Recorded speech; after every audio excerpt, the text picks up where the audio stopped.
Bismillahirrahmanirrahim. Assalamualaikum warahmatullahi wabarakatuh. Alhamdulillahillazi ansha'a wa bara wa khalaqal ma'a wasara wa abda'a kulla syai'in wazara. Assalatu wassalamu ala habibil mustafa amiril umara wa ala alihi wa ashabihi wa man tabi'ahum bi ihsanin ila yaumiddin qudira. Summa amma ba'du. Para ikhwah dan akhwat yang semoga senantiasa dimuliakan oleh Allah Subhanahu wa taala. Di dalam kesempatan ini alhamdulillah kita dapat bertemu di dalam majelis yang insyaallah dimuliakan oleh Allah Subhanahu wa taala, yaitu daurah yang mana kita akan singkatkan, praktiskan daurah fiqh siyam ini. Ya, fikih-fikih tentang puasa. Sesungguhnya Allah Subhanahu wa taala selalu memilih dari setiap hambanya untuk diberikan kebaikan-kebaikan yang mana dengan kebaikan ini akan menjadi sebuah wadah atau menjadi sebuah peluang dia menuju ke tempat yang lebih baik, kehidupan abadi, yaitu surganya Allah Subhanahu wa taala. Yarfa'illahu alladhina amanu minkum walladhina utul ilma darajat. Dan dikatakan man yuridillahu bihi khairan yufaqihu fiddin. Ya.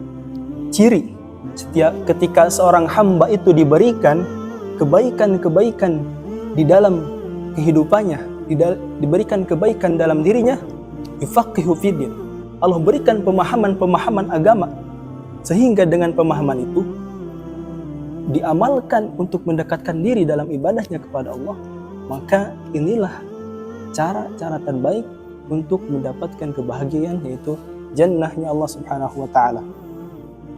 Dan di dalam daurah ini yang insyaallah sangat singkat akan mengupas tentang praktis, ya, fikih praktis puasa.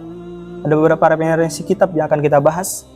Ya, di antara kitabnya adalah seperti Matan Abu Suja, ada Minhajul Talibin, yaitu li Syekh Imam Nawawi.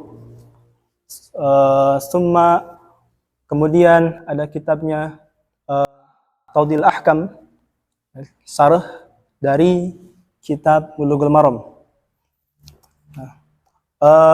Perlu yang diingat, di dalam hadis, ya, dikatakan yang berbunyi Rasulullah SAW bersabda, man shoma ramadhana imanan wa ihtisaba. Siapa yang menjalankan ibadah puasa, ya, ini lihat kaidahnya, menjalankan ibadah puasa imanan wa ihtisaba, kemudian dia mengharapkan dengan puasa itu, dengan ibadah itu, dengan benar dan baik, dengan mengharapkan niyah dan ridho kepada Allah Subhanahu wa taala, ikhlas dalam beribadah, ghufirallahu ma taqaddama min dzanbih. Allah akan hapuskan dosa-dosa yang telah berlalu. Pertanyaannya, apakah kita akan mendapatkan atau menjadi golongan yang dihapuskan dosa-dosanya ketika setelah melakukan ibadah puasa atau tidak? Sedangkan kita masih lengah, masih lalai dalam menjalankan ibadah puasa, kurangnya pemahaman dalam apa yang membatalkan puasa, apa yang mewajibkan puasa. Maka dari sini kita terus mengikuti dalam kajian ini, ya, akan semoga Allah Subhanahu wa taala mempermudah dan memperlancar dalam acara daurah kali ini. Yang perlu diingat, yang pertama adalah bagaimana kita mengetahui penetapan Ramadan. Ya, penetapan Ramadan. Sungguhnya untuk penempatan Ramadan itu ada dua cara. Yang mana cara ini dilakukan oleh Nabi Muhammad SAW. Kemudian cara ini diwariskan dan diamalkan dari generasi ke generasi, dari Rasulullah, kemudian sahabat, kemudian tabi'in, kemudian kepada ulama salaf, dan kemudian kepada generasi-generasi selanjutnya sampai kepada kita. Ya, ada dua cara untuk menentukan penempatan satu Ramadan. Yang pertama, di dalam hadis, saya bacakan ya. Dalam hadis, qala sallallahu alaihi wasallam, sumu li ru'yah wa aftiru li ru'yah. Fa in gumma 'alaikum fa akmilu iddata Sya'ban salasin. Ya. Maka yang pertama adalah Syekh Imam Nawawi di dalam kitabnya Minhajul Talibin adalah fikih Syafi'i, ya. Rujukannya para ulama Syafi'iyah mengatakan ada dua cara juga untuk menetapkan satu Ramadan. Ya, yang pertama, saya bacakan kitabnya. Kata beliau, yajibu shaumu Ramadan bi ikmali Sya'bani salasin aw ru'yatil hilal. Maka yang harus diingat, ya, yang pertama, ya, saya hapus dulu ini.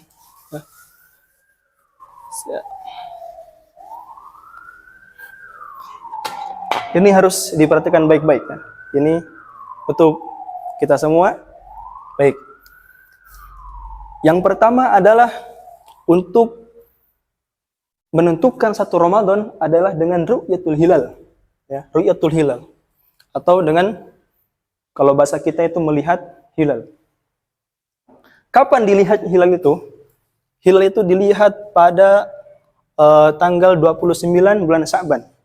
Jadi bulan di Hijrah itu Sya'ban dulu, kemudian Ramadan, setelah Ramadan adalah Syawal. Baik. Di tanggal 29, ini adalah tanggal 29 Sya'ban, ya. Saya tulis tanggal 29 Sya'ban, oke? Sya'ban. Ini adalah waktu untuk melihat hilal. Sore hari, ya. Sore hari. Kenapa tanggal 29 bukan tanggal 30? Kenapa? Karena bulan Hijriyah di dalam Islam itu dua kemungkinan. Kalau tidak 29, maka berarti 30 hari, ya. Tanggal 29. Baik. Di sini untuk waktu ru'yatul hilal, melihat hilal di sore hari. Pertanyaannya, kalau hilal belum ditemukan atau kalau hilal belum terlihat, maka kata para ulama dikatakan biikmali Sya'ban salasina yauman, dengan menyempurnakan Sya'ban 30 hari. Kenapa disempurnakan Sya'ban 30 hari? Karena kalau setelah 30 hari setelah bulan Sya'ban itu tidak ada lagi bulan kecuali kedepannya adalah bulan Ramadan atau satu Ramadan. Baik. Ya. Ini dua cara. Yang pertama adalah dengan ru'yatul hilal tanggal 29 Sya'ban. Nah, kalau tidak terlihat, dengan kita sempurnakan bulan Sya'ban menjadi 30 hari. Itu untuk cara menentukan penempatan awal bulan Ramadan. Tentunya yang melihat hilal siapa? Melihat hilal mungkin sekarang para ahli, ya, para ahli yang bisa mengetahui ini. Apakah hilal sudah terlihat atau tidak? Sekarang mungkin para ahli, cukup dengan seorang ahli yang adil satu saja sudah cukup. Karena dalam hadis dikatakan tadi di hadis qala Ibnu Umar, telah berkata Ibnu Umar, akhbartu Rasulullah sallallahu alaihi wasallam anni ra'aitu hilal. Kata Ibnu Umar, ya Rasulullah, tadi saya sudah melihat hilal. Fasoma wa amaron nasa bisyamih. Kemudian ketika Rasulullah telah mendapatkan berita bahwa Ibnu Umar telah melihat hilal, Rasulullah memerintahkan kepada umatnya untuk berpuasa pada keesokan harinya. Ini menunjukkan bahwa satu orang adil ya yang mempunyai kemampuan atau mempunyai pengetahuan bahwa untuk melihat hilal itu cukup untuk menentukan tanggal 1 Ramadan ya. Kalau dilihat tanggal 29. Baik. Sekarang kita masuk ke kitab Matan As-Suja ya. Mungkin saya baca pelan-pelan atau secara kitab. Saya baca secara yang ada di kitab. Bismillahirrahmanirrahim. Kitabus Siyam. Kitabu Siyam. Wasaraitu wujubis siyam salah satu asya. Mengatakan bahwa Syekh ini dikatakan dalam kitabnya bahwa syarat-syarat yang mewajibkan seorang untuk berpuasa di bulan Ramadan adalah terdapat 3 perkara. Jikalau tiga perkara ini sudah dipenuhi atau ada dalam diri seorang itu, maka wajib bagi dirinya untuk berpuasa. Disebutkan ini 3 perkara. Wa fi ba'dhin nusakh arba'atu asya. Dikatakan bahwa bukan 3 perkara, tapi ada 4 perkara. Dan yang paling benar di sini adalah 4 perkara. Wallahu alam, ada 4 ya. Ada 4 kriteria di mana seorang itu harus diwajibkan untuk berpuasa. Kalau hanya satu kriteria saja yang masuk, itu tidak diwajibkan. Semuanya harus ada. Ada 4 perkara. Yang pertama al-Islam. Al-Islam. Bahwa yang diwajibkan untuk berpuasa yang pertama adalah dia seorang muslim. Berarti maknanya orang selain muslim itu tidak diwajibkan untuk berpuasa di bulan Ramadan. Sebelumnya apa itu puasa? Al-imsaku anil mufattirat min tulu'il fajri ilal ghurubi syamsi. Puasa itu adalah menahan diri dari apa-apa yang membatalkan dari puasa itu tersebut sejak munculnya matahari sampai terbenamnya matahari. Yang pertama kata Syekh, yang mewajibkan seorang berpuasa itu yang pertama adalah muslim. Kalau seandainya dia muslim itu wajib berpuasa. Berarti orang yang bukan muslim, misalnya orang kafir atau orang yang murtad keluar dari Islam, itu tidak diwajibkan untuk berpuasa. Itu yang pertama. Yang kedua al-bulug. Yang kedua apa? Al-bulug. Al-bulug atau balik. Balik itu bisa diketahui ya. Ada beberapa cara untuk mengetahui bahwa seorang itu telah sampai ke dalam masa atau tahap bahwa orang ini sudah balik ya. Untuk laki-laki, kalau misalnya dia sudah keluar mani di atas umur 9 tahun. Jadi kalau sebelum 9 tahun itu kata para ulama ya, kalau kata para ulama itu batasnya 9 tahun. Kalau sudah keluar mani, misalnya dia dengan cara apa? Ihtilam itu mimpi basah ya. Dia sudah mimpi basah di atas umur 9 tahun ya, keluar mani itu bahwa dikatakan bahwa dia sudah balik. Begitu juga seorang perempuan kalau sudah bermimpi basah kemudian keluar mani, maka bahwa dia itu sudah balik ya.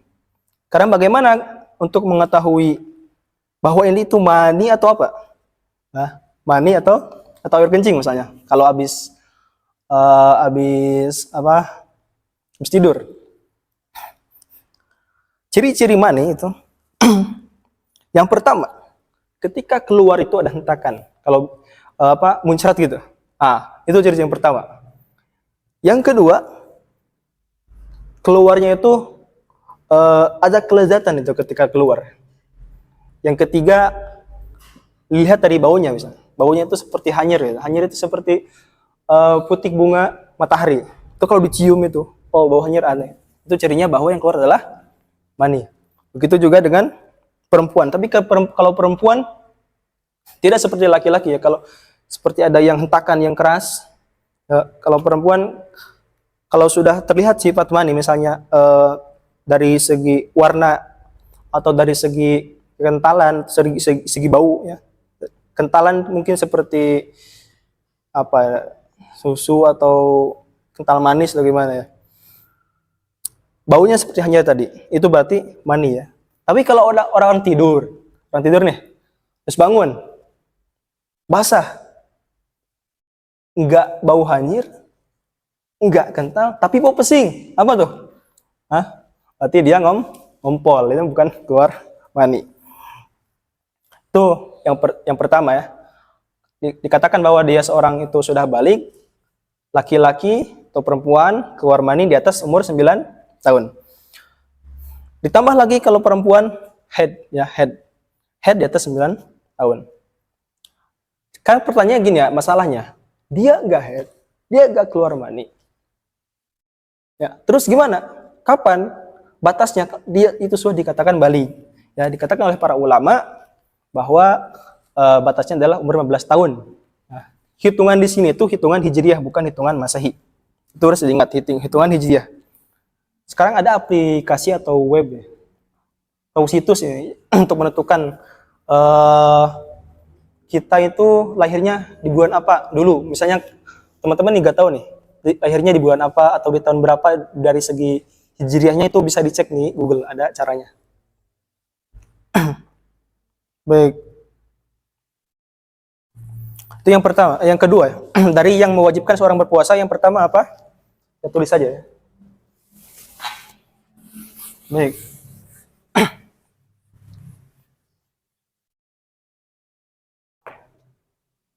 Baik. Yang pertama, al-Islam. Spidolnya kurang jelas. Yang pertama Islam. Yang kedua al-muluk. Yang ketiga apa? Tadi sekarang yang ketiga ya. Yang ketiga, qala mu'allif rahimahullah, al-aqlu. Al-aqlu. Baik. Al-aqlu. Yang keempat, al-qudrah. Al-qudrah. Ya. Mungkin tulisannya nggak tahu kebaca atau tidak kebaca. Baik. Inilah yang mewajibkan seseorang itu berpuasa. Yang pertama, Islam, bahwa dia seorang itu harus beragama Islam, bahwa kalau dia muslim maka wajib dirinya untuk berpuasa. Kalau dia sudah balik maka wajib baginya untuk berpuasa. Kalau dia berakal itu artinya apa? Kebalikan dari tidak berakal. Seperti gila maksudnya. Itu orang gila tidak diwajibkan untuk berpuasa. Orang gila jangan dipaksa untuk berpuasa. Terus kudroh itu punya kemampuan. Nah, kemampuan dalam berpuasa. Berarti yang sebalikannya apa? Kebalikan dari kudroh, tidak memiliki kemampuan untuk berpuasa, berarti ajis ya.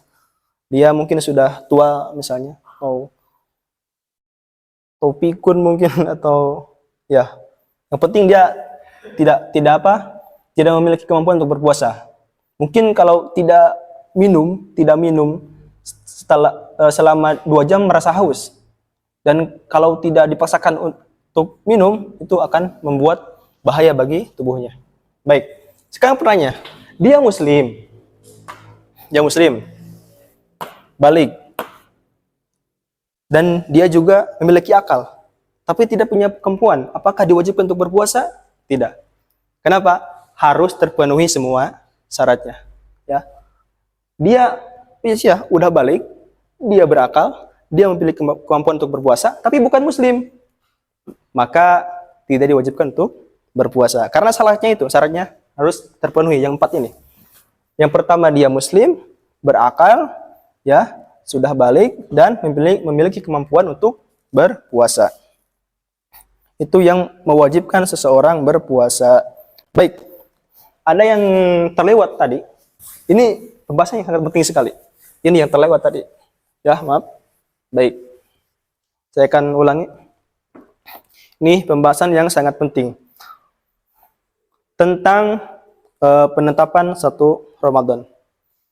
Sekarang banyak terjadi, ya, mungkin kita bilang sudah terjadi setiap tahun mungkin ya, perbedaan jumlah Ramadan, jumlah hari pada bulan Ramadan.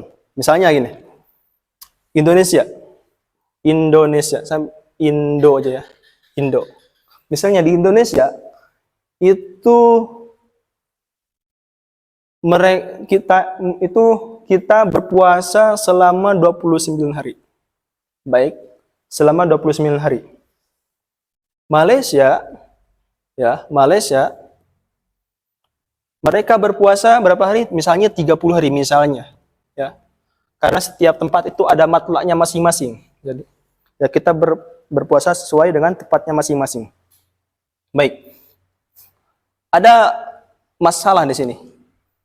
Kalau misalnya di Indonesia berpuasa selama 29 hari, kemudian di Malaysia selama 30 hari, jika ada orang Indonesia pada tanggal 29 Ramadan, ya berarti hari terakhir berpuasa, baik, tanggal 29 Ramadan, dia bersafar ke Malaysia. Baik, tanggal 29 Ramadan, dia bersafar ke Malaysia, tiba di Malaysia, misalnya dia bersafar pagi-pagi, kemudian nyampai mungkin dekat dengan siang atau jaraknya lumayan dekat, gak terlalu jauh kan Malaysia kalau pakai pesawat ya. Baik, misalnya dia nyampe masih siang di Malaysia. Tanggal 29, nyampe tanggal 29. Besoknya di Indonesia itu 1 Syawal. Berarti Idul Fitri di sini. Sedangkan di Malaysia belum Idul Fitri, tapi masih ada satu lagi puasa, yaitu tanggal 30 Ramadan. Pertanyaannya, apakah orang Indonesia tadi yang bersafar tanggal 29 Syawal ini, tanggal 29 Ramadan ini ke Malaysia, dia ikut berpuasa bersama orang-orang Malaysia atau ikut merayakan Idul Fitri, ya, Idul Fitri sesuai dengan negaranya gitu. Tapi sekarang dia sedang di Malaysia. Gimana? Maka kata para ulama dikatakan bahwa al-ibrah al-makan alladzi kunta fih. Ya, yang jadi patokan itu bukan negara asal, tapi negara yang sedang kita tempati. Baik. Jadi gimana? Ikut berpuasa dengan orang Malaysia, menyempurnakan puasa 30 hari, kemudian setelah itu melakukan Idul Fitri bersama negaranya, bersama negara Malaysia di sana. Baik. Nah, tapi sekarang masalahnya gini. Masalahnya gini sekarang. Baik. Orang Malaysia, sekarang orang Malaysia bukan orang Indonesia. Orang Malaysia. Ya, tadi Indonesia puasanya berapa hari? 29 hari. Malaysia 30 hari. Baik. Orang Malaysia bersafar ke Indonesia pada tanggal 29 Ramadan, ya, 29 Ramadan. Untuk Indonesia, ini hari terakhir berpuasa. Sedangkan untuk Malaysia, untuk negaranya, belum. Besok hari terakhir berpuasa. Pertanyaannya, apakah dia mengikut Indonesia, orang-orang Indonesia bersama Muslim Indonesia, merayakan Idul Fitri besok hari, atau melanjutkan puasa sesuai dengan negaranya? Ya. Karena di Malaysia tadi berapa hari? 30 hari. Maka yang telah kita sampaikan barusan, kaidahnya al-ibrah al-makan allazi kunta fih. Ya. Patokannya adalah di mana sekarang kita berada. Posisi kita yang di negara mana, maka kita mengikuti negara tersebut. Maka orang Malaysia tadi yang bersafar ke Indonesia mengikuti Indonesia, ya. Jadi besoknya ikut beridul fitri, walaupun di negaranya masih melakukan ibadah puasa. Sekarang Ini permasalahan penting juga. Permasalahannya, kalau di Malaysia puasa 29 hari. Di Indonesia 29 hari. Baik. Di Malaysia 29 hari, di Indonesia 29 hari. Masalahnya nih, Malaysia memulai bulan Ramadan atau memulai ibadah Ramadan itu terlambat 1 hari dengan Indonesia. Jadi Indonesia duluan, kemudian Malaysia. Jadi misalnya kalau di Indonesia itu hari kedua berpuasa, maka di Malaysia itu hari pertama. Baik, paham? Sekarang, jika di tanggal misalnya baik, tanggal 29, di tanggal 29 di hari terakhir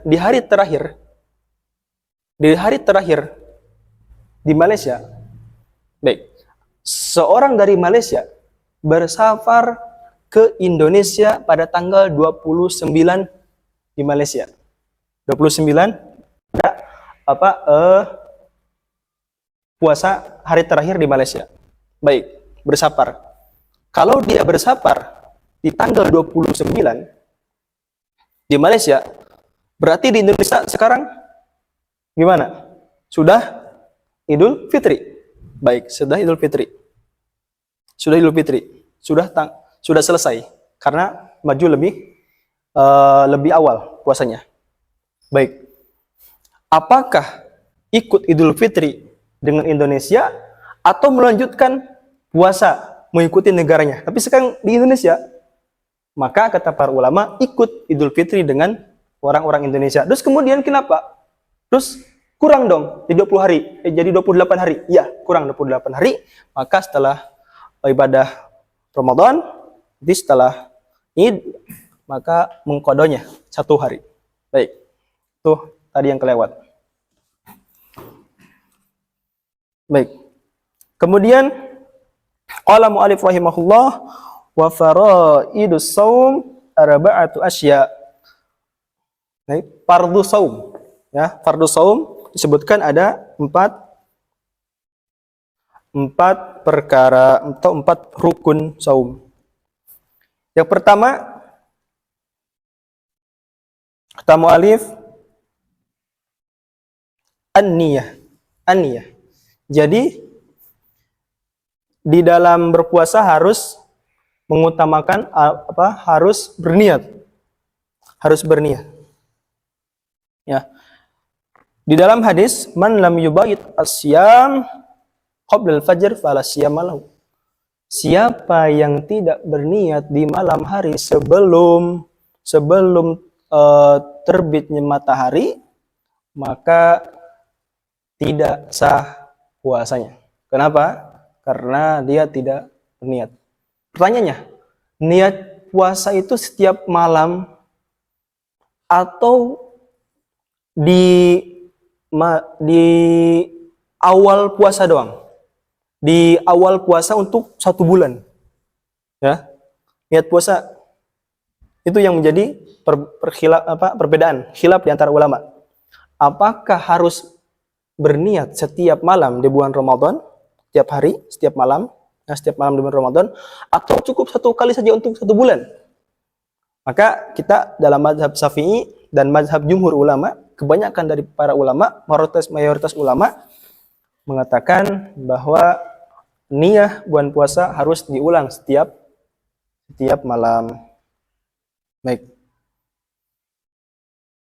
Yang kedua, al-imsak, ya, al-imsak anil akli. Yang kedua, yang pertama apa? Niyah, ya. Fardhu siyam yang pertama apa? Niyah.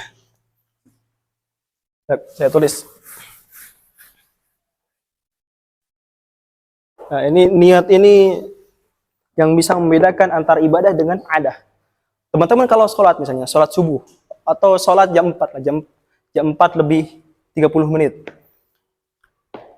di pagi hari, 2 rakaat, ya. Tapi teman-teman niat sholat sunnah masjid, misalnya. Sholat sunnah tahiyatul masjid, 2 rakaat. Kemudian setelah sholat tahiyatul masjid, teman-teman ingin sholat sunnah qoblal fajar, sholat sunnah fajar, 2 rakaat juga. Sakelnya apa? Bentuknya sama, tapi apa yang membedakan? Niyahnya. Baik. Tadi apa? Fardu saum ya, fardu saum. Saya pakai bahasa Indonesia saya. Fardu saum atau fardu puasa. Ya. Yang pertama niat. Niatnya gimana? Nah, kata Imam Nawawi rahimahullah di dalam kitabnya, kita baca, wa kamaluhu fi Ramadan, bahwa niat yang sempurna di dalam berpuasa, untuk berpuasa di bulan Ramadan, an yanwiya shauma ghadin an adai fardhi ramadhani hadhihi sanati lillahi ta'ala.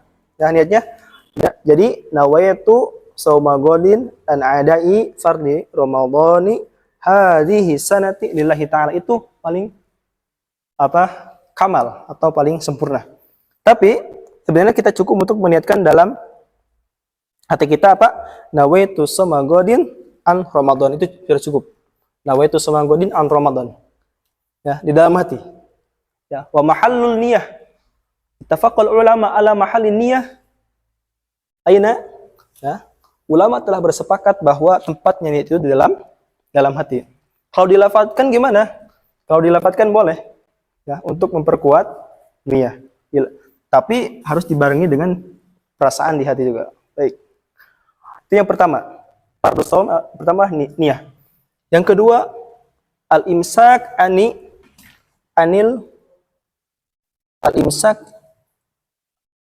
anis syurbi wal akli. Nah, yang kedua menahan diri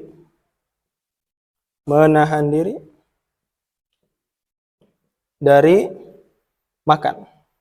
Nah, kalau teman-teman makan itu bisa membatalkan puasa.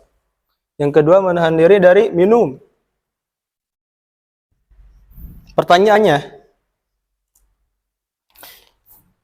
gimana kalau saya makan atau minum kebablasan? Kebablasan? Gimana kebablasan? Enggak, makan minum tapi kelupaan. Gimana? Batal enggak? Tidak batal. Sesuatu yang berhubungan dengan lupa itu dimaafkan, ya. Misalnya apa? Kecuali ini ya, kecuali ini ya. Baik. Yang misalnya di awal-awal bulan Ramadan biasanya suka minum es gitu kan, tiba-tiba di hari pertama minum es, tapi memang dia gak ingat bahwa hari itu hari Ramadan itu, maka tidak membatalkan. Asal kalau ingat jangan diteruskan. Baik. Yang keempat menahan diri dari jima atau berhubungan suami istri. Gimana kalau ada suami istri, misalnya pengantin baru, ya, pengantin baru, dia berpuasa di bulan, menikah di bulan Sya'ban, kemudian masuk bulan Ramadan, lupa jima di pagi hari misalnya, pagi hari. Nah, misalnya punya kebiasaan jimanya itu di pagi hari. Kalau ketika sedang melakukan hubungan itu teringat bahwa dia sedang berpuasa di bulan Ramadan, kemudian dihentikan sekaligus langsung dihentikan, dicabut, maka tidak membatalkan puasa. Kenapa? Karena lupa itu. Tapi kalau diteruskan, nah itu membatalkan puasa dan harus membayar kafarah. Ya. Jadi ada berapa? 4 ya. 3, 4. Oh, yang baik. Ini masuknya 2 ya. Makan dan minum, menahan diri dari makan dan minum itu nomor 2. Kemudian menahan diri dari jima Itu nomor 3. Kemudian nomor 4, menahan dari qai. Qai itu apa? Muntah dengan sengaja. Ya. Jadi kalau ada misalnya dia tahu bahwa punya kebiasaan muntah, terus sengaja naik mobil untuk muntah, maka batal puasanya. Tetapi kalau misalnya tidak sengaja, maka tidak batal. Baik. Ya, kita ulangi. Yang mewajibkan seorang untuk melakukan puasa ada 4 perkara. Yang pertama Islam, yang kedua balik, yang ketiga berakal, yang ketiga mempunyai kekuatan atau mempunyai kemampuan dalam berpuasa. Jikalau satu dari keempat ini tidak terpenuhi, maka tidak diwajibkan untuk berpuasa. Terus fardu puasa ada 4 juga. Yang pertama niat, ya cukup di malam hari 1 kali saja. Bahkan gimana kalau misalnya setelah niat saya makan, atau setelah niat misalnya melakukan hubungan suami istri lagi, itu tidak membatalkan puasa, tidak membatalkan niat. Baik, cukup 1 kali. Yang kedua menahan diri dari makan dan minum, yang ketiga dari jima, yang keempat dari muntah. Baik, setelah ini kita akan lanjutkan ke bab allazi yuftir bihi shaim, ya. Sebab pembatalan puasa atau apa-apa yang membatalkan puasa. Ini adalah bab yang paling penting di dalam daurah ini. Ya, maka insyaallah kita akan membahas setelah ini dengan secara singkat dan insyaallah mudah dipahami. Baik.